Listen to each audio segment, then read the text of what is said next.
პირდაპირ ეთერში ბრუნდება და კვლავ უბრუნდებით ტელეარხი 25-ის ფლობელების პროკურატურაში დაბარების საკითხს ბათუმელების ინფორმაციით აჭარის ფინანსთა და ეკონომიკის მინისტრმა საჯარო რეესტრს მიმართა და იმ ქონებაზე საკუთრების უფლების რეგისტრაცია მოითხოვა, რომელიც 2012 წელს ტელეარხი 25-ის ფლობელების ნათესავებს გადაუფორმეს. სამინისტრო განახლებული მონაცემების მოწოდებას ითხოვდა, სადაც მესაკუთრე სახელმწიფო იქნებოდა. თუმცა საჯარო რეესტრმა ამ მოთხოვნაზე უარი განაცხადა. ამ საკითხთან დაკავშირებით საჯარო რეესტრის პრესამსახური კითხვებზე პასუხის გაცემას მოგვიანებით წერილობით შეგვირდა. სამინისტროში განმარტავენ, რომ მსგავსი მოთხოვნით ფინანსთა სამინისტრო საჯარო რეესტრისთვის არ მიუმართავს. ჩვენმა უწყებამ აჭარაში არსებული ქონებრივი მდგომარეობის დადგენის მიზნით მიმართა საჯარო რეესტრს. განმარტა აჭარის ფინანსთა და ეკონომიკის სამინისტროს პრესამსახურმა თამუნა დიასამიძემ. შეგახსენებთ, ინფორმაცია გაზეთ ბათუმელებში გავრცელდა. განვაგრძობთ გამოშვებას.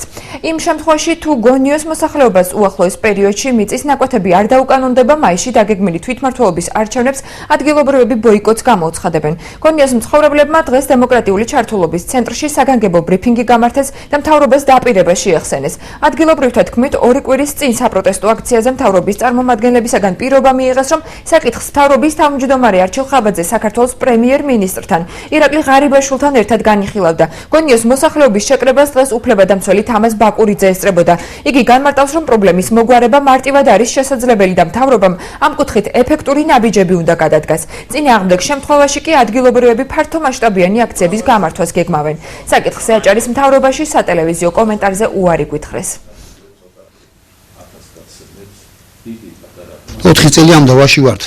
პროტესტი აქციებს ვაკეთებთ, ამზადებთ, მემზადებოდით, ყველას მიმართეთ სახალხო დამცველსაც, სულ ყველას, მაგრამ პასუხი დადებითი არ მოგვივიდა.